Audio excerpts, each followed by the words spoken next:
Minasan, konbanwa. Welcome to Express PD. I'm Monique from JapanEasyReads. In tonight's webinar, we'll explore how calendar talk can be an engaging and powerful CI or comprehensible input activity for the Japanese classroom and at any level. So, to start with, have a think. What is the key to language acquisition? What is the key or the secret sauce to unlocking spontaneous language use in the classroom? So by spontaneous, I'm talking non-scripted, non-practiced and rehearsed, not a drill, but more spontaneous, natural communication. So in second language acquisition, we know that comprehensible input is the key. It's the secret sauce. That's what allows language acquisition to be acquired. Our students, therefore, need to hear and see, that is to read, a constant flow of language that they understand. So not white noise that they of lots and lots of Japanese that is incomprehensible to them. It will go over their head. They're likely to turn off, but rather language that they understand, even if they don't know every single word. But unfortunately, most textbooks and curriculums aren't really designed to provide this kind of input. And as teachers, even with our best intentions, we sometimes don't know how or where to start, especially with our limited time with the students, limited contact time. So enter calendar talk. So calendar talk is exactly what it sounds like. It's a casual, student-centered conversation about the day. So together, you talk about the date, the weather, any events or happenings that are relevant to your students' lives. It's nothing fancy. It's just simple, repetitive, interesting language that is meaningful and engaging to the students. So calendar talk is a flexible CI activity, and it can be integrated into any class routine. Usually I spend about 10 minutes each lesson on it. It starts with something simple, might be talking about the date, but it evolves into so much more. And really, it's all about just creating opportunities for your students to engage with high frequency language in a way that's personalised and relevant and fun. So calendar talk can be about the date, the weather, special events coming up, relevant happenings at school or in the students' lives. I learned the hard way how quickly the lesson can unravel and how quickly the students can turn off when I was doing more of a drill, like today is this, the date is this. And yeah, very quickly the students were quite bored with that and I think probably a bit frustrated. However, I've also experienced the total different vibe that was created in the class when I personalised the discussions more. So it was more of a conversation, not a drill session that was more like practicing the language rather than using the language to find out or communicate an interesting message to others in the class. So I do love calendar talk. It's one of my favourite CI activities. So let me share my top 6 reasons why I love calendar talk. It was actually 5, but then I kept thinking of more reasons, and I've pulled up at 6 now. But who knows, there could be more. Number 1, it's accessible to every student, for every student. So by using simple language, visuals, and repetition, we can ensure that every student can understand what's happening or being discussed in the class. For me, this was a big thing for me when I could see that not just the top end students, but this was an approach, this was an activity that all students could interact with and experience success to where they were at. So this part of my lesson is always 100% comprehensible, no matter what. So even if the rest of the class doesn't go as I had planned, I know that these 10 minutes will be really effective for all the students that are there. It's also really helps to foster connection and build relationship, a positive culture.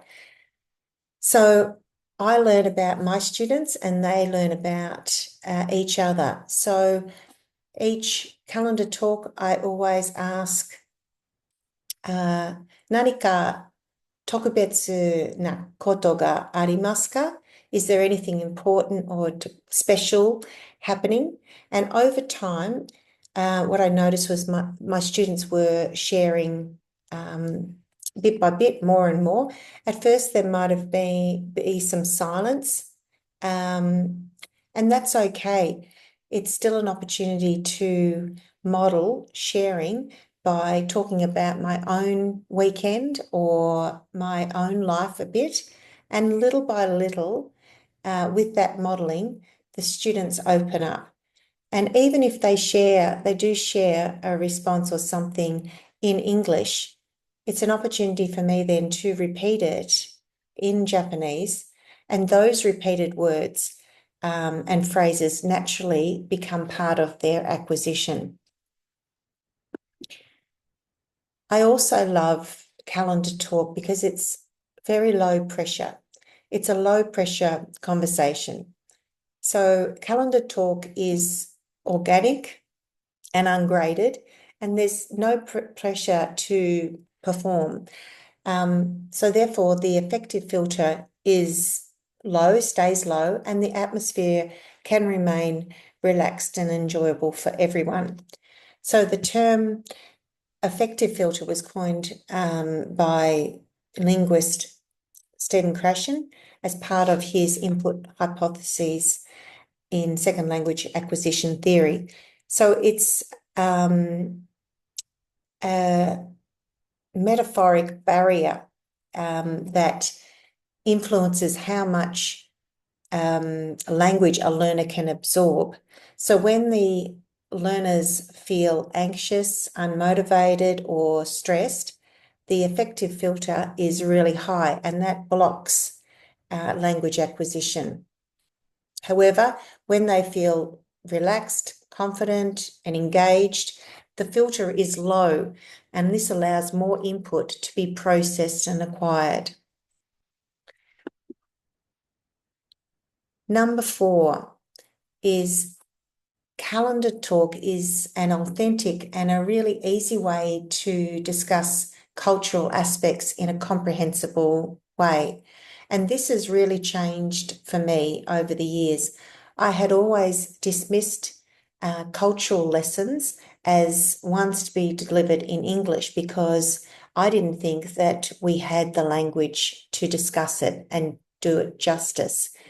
Now I realise it's really not the case. It's all in the language that you choose, so the word choice and the questioning that you use, that you provide the students.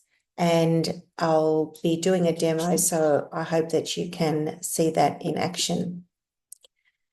So number 5 is low prep, high value. So for about 10 minutes of class, I don't have to overplan. Calendar Talk is always ready to go.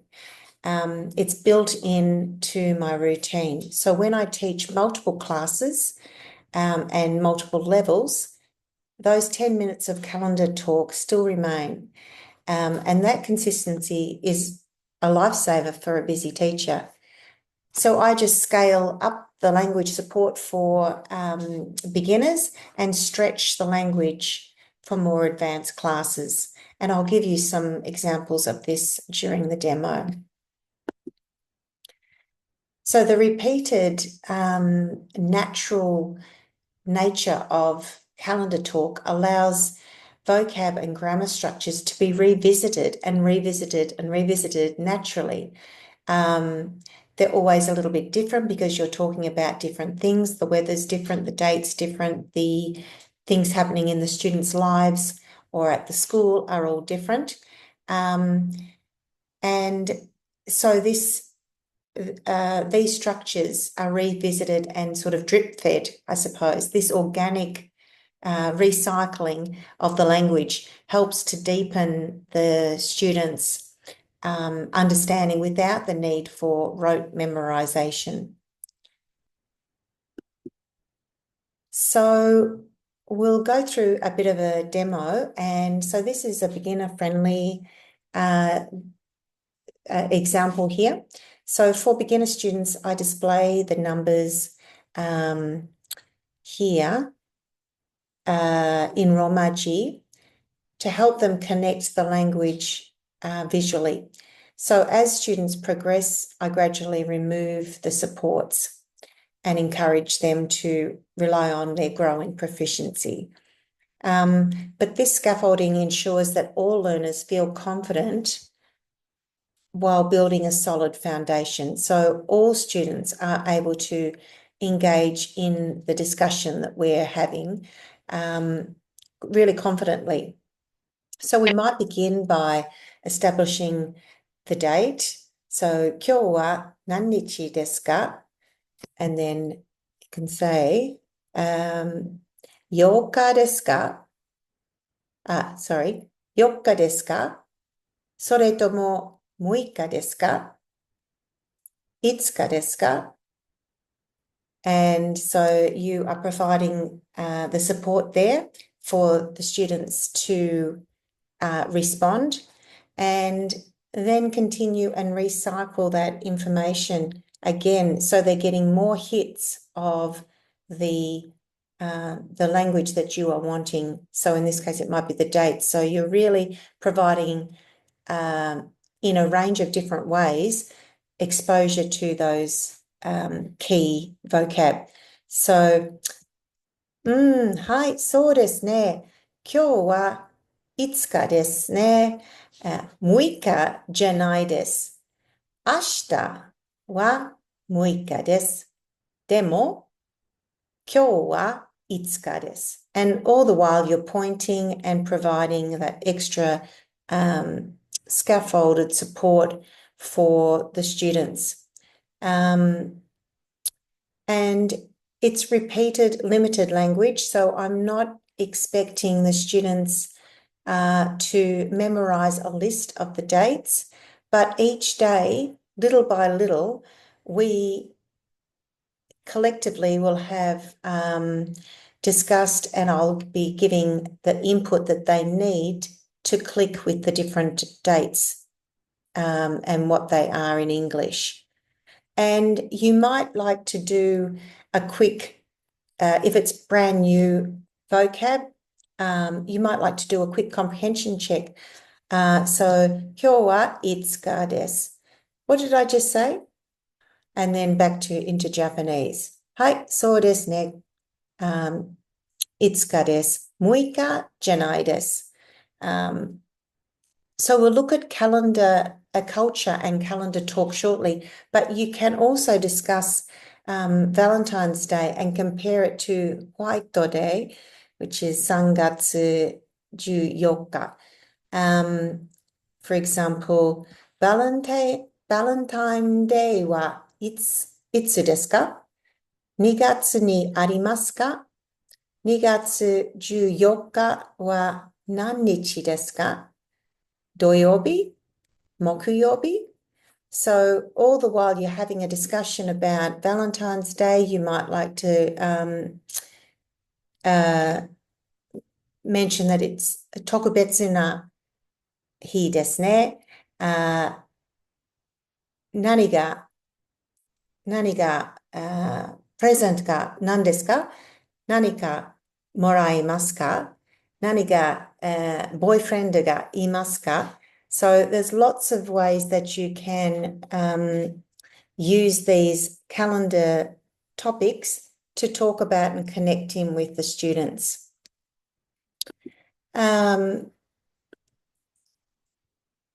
So going beyond the date, though, once we've established the date, we can expand the conversation a bit further. And I always ask a question in the calendar talk. 今日、何か特別なことがありますか今日、誰かの誕生日ですかAnd so it's going back to the students and keeping the conversation really centered on them, but you are revising and providing input for the vocab that is required to be covered in the curriculum in a really natural way. So other questions might be bukatsu, and then you might just say, your hobby, sport, club activity, no renshu wa arimasu ka? Shiai ga arimasu ka? Dare to issho ni shimasu ka? Kino wa shiai ga arimashita ka? Score wa dare ga kachimashita ka? 他の授業でテストがありますか So these types of questions really help contextualize the language for the students, making it more meaningful for them. Plus, they love sharing things about their lives. With any extra words, I just write those up. I try not to overwhelm with too many extra words, but if you're all talking about, shiai, competition, and that's a new word, I'd pop that up there. Or jugyo, you could say kurasu de testo ga arimasu ka? So in this way, I think we're able to recycle, rinse and repeat the language. And over the course of 12 months, you'd be amazed at how, if you're doing this for 10 minutes each day, how much of that, I would say, boring language or the content in the curriculum you can cover. And at the same time, get to know your students a little bit more. So connecting culture, calendar talk really does provide us opportunities to explore the culture. I prefer to address the culture in this way, drip fed, little by little, lesson by lesson, as it happens, rather than saving it all up for a full unit, so to speak. Although by all means you can do that as well, but I think if we keep the focus on short, regular, interesting cultural snippets, I think it's like a HIIT workout, high intensity and short, sharp. So with connecting culture, it could be talking about historical events or trivia related to Japanese culture. We might talk about events that happened that day in Japan or seasonal traditions and holidays. So again, previously I would have done a big unit on festivals. However, I really have shifted to more talking naturally as you would in natural, authentic conversation. Oh, today's Valentine's Day, or tomorrow's coming up. Next week, we've got the winter holidays start, or it's the 5th of May. Oh, that's Children's Day. Or next week we've got our school camp. Who's looking forward to that? Or who likes camping? So in this way, I think it's much easier to incorporate it in a drip-fed sort of way. So, but back to culture, I did digress a little bit. Back to culture. So I've got an example here, and it is one that's actually coming up. So I thought it was really timely. So it's a festival in Akita Ken, and it is on the 8th, and it's a dog festival. So I wanted to use this as an example of how you could incorporate culture into a calendar talk. So it could be something like, 8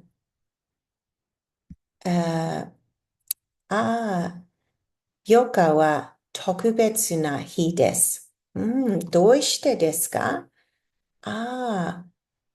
何ですか？犬です。犬です。はい。特別な日の名前は、ゆず、ゆざわいのか、いのこ。8日と9日にあります。オーストラリアの祭りじゃないです。日本の祭りです。So you can introduce it really simply like that. You might like to go into a picture talk. So the picture talk questions could introduce the main character in the main topic in the Matsuri, which is the Akita Inu. And here are some suggested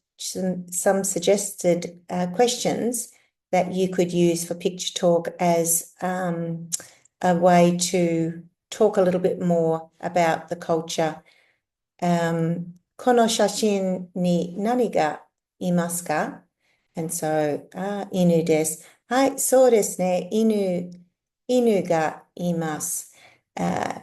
猫がいますか? いいえ、いません。そうですね。どんな犬ですか? チャワワですか? いいえ、チャワワじゃないです。チャワワはとても小さいです。でも、この犬はチワワじゃないです。この犬は秋田です。秋田犬は、日本の特別な犬です。And then you can continue on. 何匹いますか? 1匹、2匹、4匹、5匹? And then you elicit the response from the class, from the students. 犬は何色ですか? 白、茶色、白と茶色? And continue on asking some of these questions. Go into a little bit more detail if the students provide some more details. 犬は何をしますか？座っていますか？それとも立っていますか？犬は誰の犬ですか? So you could predict and create a make-believe little story about that. 先生の犬ですか？いいえ、わかりません。We don't know. 嬉しい犬がいますか？はい。嬉しい、嬉しい、嬉しい、嬉しくないです。So there's a few examples of ways that you can prep the discussion about this special matsuri in Japan. An example of an embedded reading, and I like this because we are really focusing and drilling down on the Super 7. So when we go through, you'll see there's lots of exposure to arimasu, ski desu, imasu, desu, or shimasu. But it's kept really comprehensible because we've got the proper nouns in English Romaji. So once we've had a good talk about it and maybe shared maybe some picture talk like we've just done, we can do a little reading. So Nihon desu. And I have a set of activities, including some of these readings, these embedded readings that are available. So please reach out if you are interested in purchasing one of those. So, Nihon desu. Nihon desu.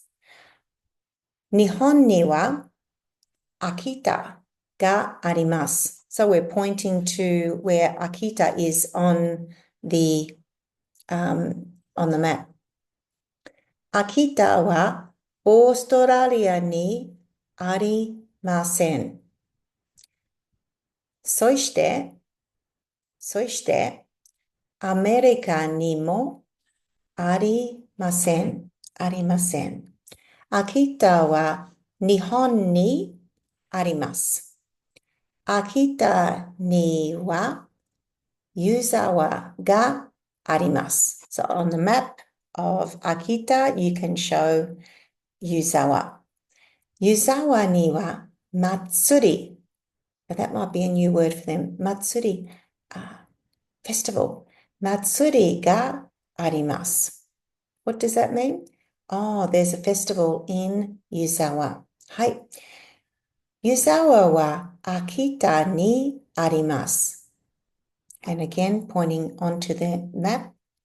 秋田の祭りは犬の祭りです。犬の祭りです。What's that mean? Quick translation. はい。Dog festival. 猫の祭りですか皆さん。いいえ、いいえ。どんな祭りですか? So you can continue the conversation as you're reading this together, a little bit of a read and discuss. どんな祭りですか? 犬の祭り。はい、そうですね。犬は秋田犬です。皆さん、秋田犬は、小さいですか？大きいですか？はい。チワワは小さいですか？はい、そうですね。And continue on. 秋田犬は秋田にいます。秋田犬の祭りは2月にあります。So again, on the map here, on the calendar here, we would be saying, 祭り、日本の祭りは2月にあります。So this is revising that. 日本の2月はとっても寒いです。So we're incorporating a little bit of the weather talk too. だから雪があります。雪は何ですか？ Quick check. Snow. はい、そうです。そしてたくさん雪の像があります。像がたくさんあります。湯沢猪子祭りで像を見えます。What's 見えます mean? Oh, can see. はい。そして花火を見ます。花火. So you might need to write that one up on the board. 花火, fireworks. ダンスもします。So they also dance. 秋田の人は秋田犬が好きです。とっても好きです。だからみんなは猪子祭りが好きです。秋田犬はとってもすごい犬です。だからみんなが好きです。猪子祭りに秋田の人は秋田犬ありがとうと言います。So there's an example of a very comprehensible Super 7 embedded reading. So I would call that embedded reading level 1, number 1. And again, to extend that further, you'd be incorporating, reducing the amount of romaji that's used there. So, but a quick glance and you can see that there are lots of repetition of akita, arimasu, arimasen, arimasen, arimasu. So they're getting lots of exposure to the Super 7. Des, imasu, arimasu. And by giving the affirmative and negative, arimasu, arimasen, you're giving the students extra opportunity for hits of those words, those key verbs. Okay, so moving on to weather.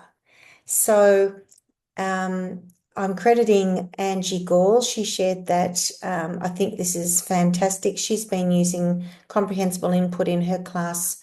She's for many years now, and she has reported that she's been doing calendar talk like this for 10 minutes each lesson. She only has her each class each week, once a week. And she's noticed a real confidence in their ability to spontaneously use the language that due to the fact that she's been able to factor that in and keep that as the routine of the lesson. So the students, initially it was just the type of weather, whether it was tenki or warui tenki, and then types of the weather. And then what I really like is, the different levels of heat. But down here she's got, she's using irimasu, so getting the students to connect the two sentences to make a more detailed sentence. So, 今日は晴れです。